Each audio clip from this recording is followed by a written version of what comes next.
Hello बच्चों, आज हम लोग क्लास 10th के चैप्टर फिजिक्स के टॉपिक प्रकाश का परावर्तन को देखने जा रहे हैं। ये टॉपिक काफ़ी इम्पोर्टेंट है जो एग्ज़ाम में बहुत बार पूछा जाता है। इसको हम लोग समझेंगे, एक फिगर के द्वारा समझेंगे। जो फिगर नीचे ये वाला है फिगर है। यहाँ पर सबसे पहले हम लोग ये समझ लेते हैं कि दर्पण किसे कहते हैं। तो कोई एक शीशा अगर हो, इस तरह शीशा हो, इसका एक भाग को अगर हम लोग पॉलिश कर देते हैं, ये शीशा एक पारदर्शी है, इसके एक भाग को हम लोग कलर कर देते हैं, कलाई कर देते हैं, तो उसी को हम लोग कहते दर्पण कहते हैं।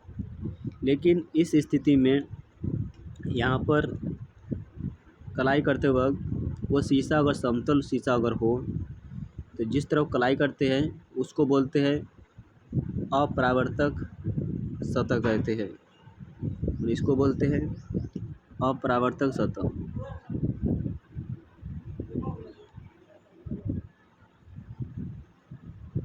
अपरावर्तक सतह कहते हैं। इस भाग को कहते हैं परावर्तक सतह कहते हैं।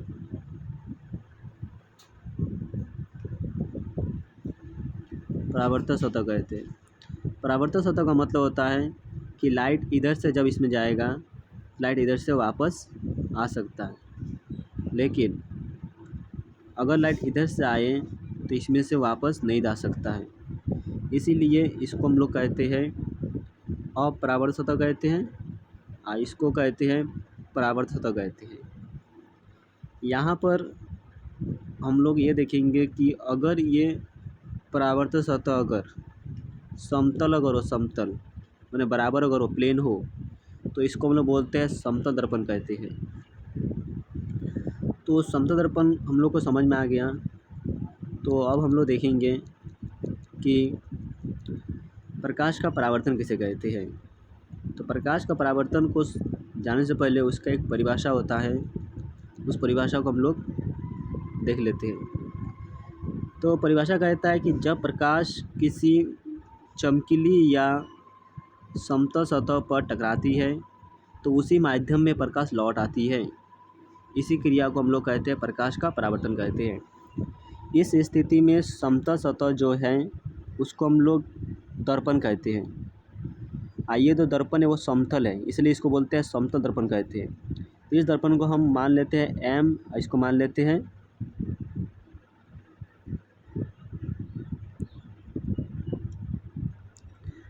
M1 मान लेते हैं।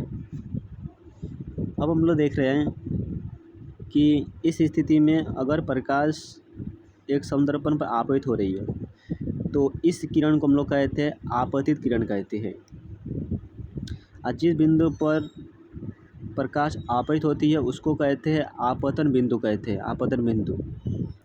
तो आपतन बिंदु पर एक बनाया जाता है, अभिलंब बनाया जाता है, एक रेखा खींचा जाता है, काल्पनिक रेखा, इसको हम लोग काल्पनिक रेखा कहते हैं। इसी काल्पनिक रेखा को अभिलंब बोलते हैं, अभिलंब।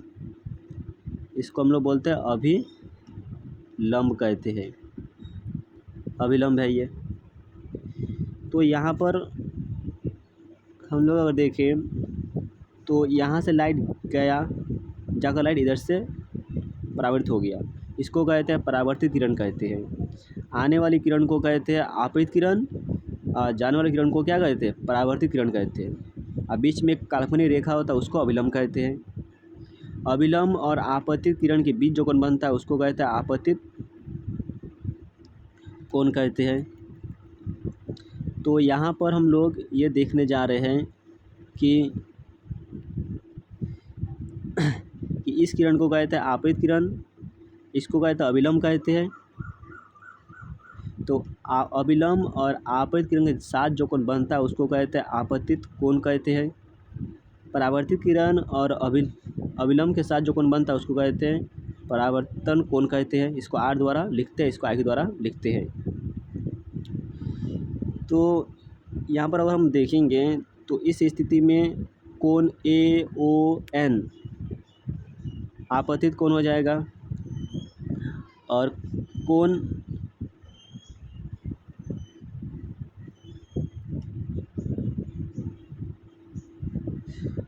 कोण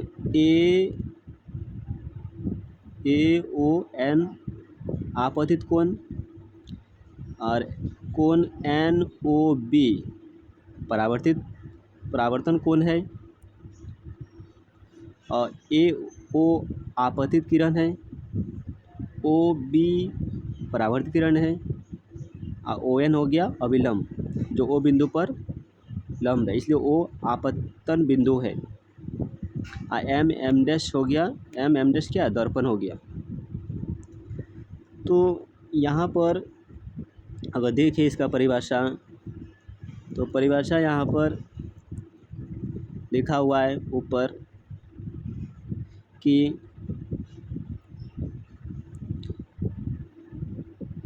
जब प्रकाश एक चमकीली सतह से टकराकर उसी माध्यम में, तो में होगा, में लौटती है, इस क्रिया को प्रकाश का परावर्तन कहते हैं।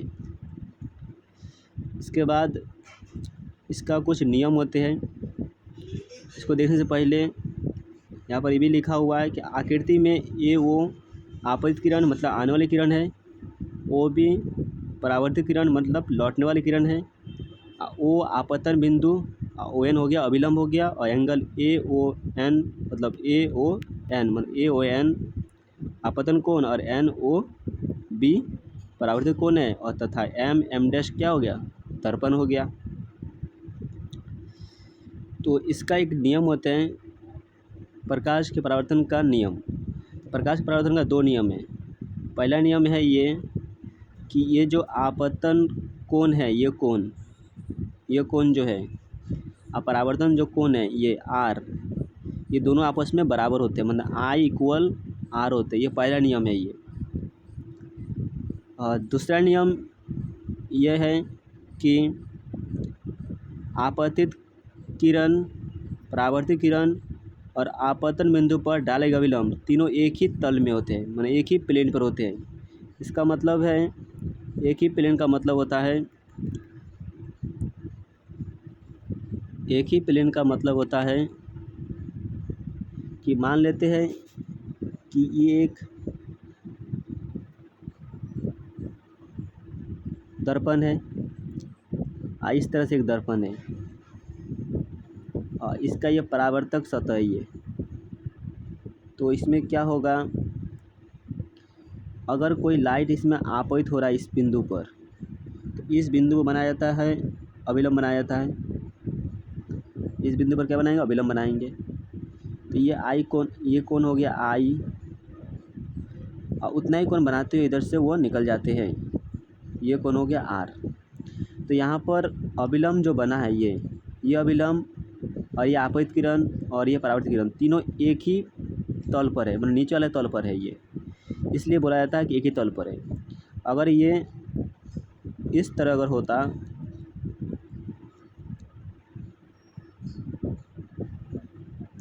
अगर ये ऊपर से लाइट आता है इस तरह, तब भी हम यहाँ पर क्या बनाते हैं, अभिलंब बनाते हैं।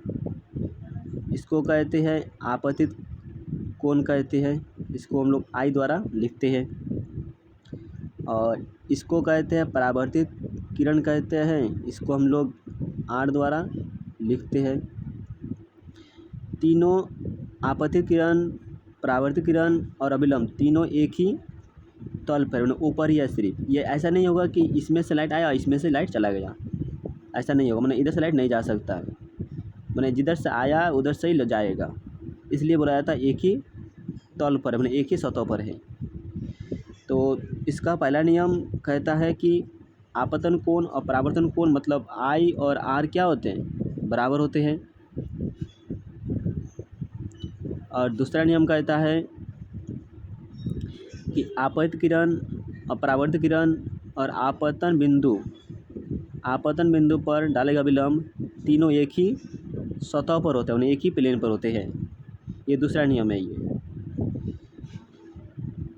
इसको आप लोग अच्छा से देख लीजिए, ये काफ़ी इम्पोर्टेंट है एग्ज़ाम के लिए। एग्ज़ाम में ये क्वेश्चन बहुत बार पूछा जाता है, इसको आप लोग अच्छा से समझ लीजिए और इसको आप लोग कॉपी में अपना लिख लीजिए। यहाँ पर आप लोग एम लिख लीजिएगा और यहाँ पर आप लोग एम डैश लिख लीजिएगा। बाकी सब इसको देख के आप लोग अच्छा से लिख लीजिए। यहाँ पर इसका परिभाषा है और उसके बाद आप लोग इसको लिख कर उसका फिगर को अच्छा से आप लोग बना लीजिए। इसको आप लोग अपना कॉपी में अच्छा से इसको लिख लीजिए। प्रकाश का परावर्तन का नियम आप लोग इसको याद दिमाग में रखिएगा कि ये हो गया आप लोग का दूसरा नियम है ये। इसका पहला नियम ये है, ये आप लोगों का पहला नियम है। अपतन कोण परावर्तन कोण के बराबर होते हैं, मतलब I = R होते हैं। पहला नियम आपतित किरण, परावर्तित किरण और आपतन बिंदु पर का विलंब एक ही तल में होते हैं। ये आप लोग का दूसरा नियम है। ये आप लोग का ये पहला नियम यहाँ पर है। इसके बाद हम देखेंगे प्रकाशीय प्रतिबिंब का या प्रतिबिंब कैसे बनते हैं या प्रतिबिंब किसे कहते हैं। अगला वीडियो में हम लोग इसको देखेंगे। धन्यवाद।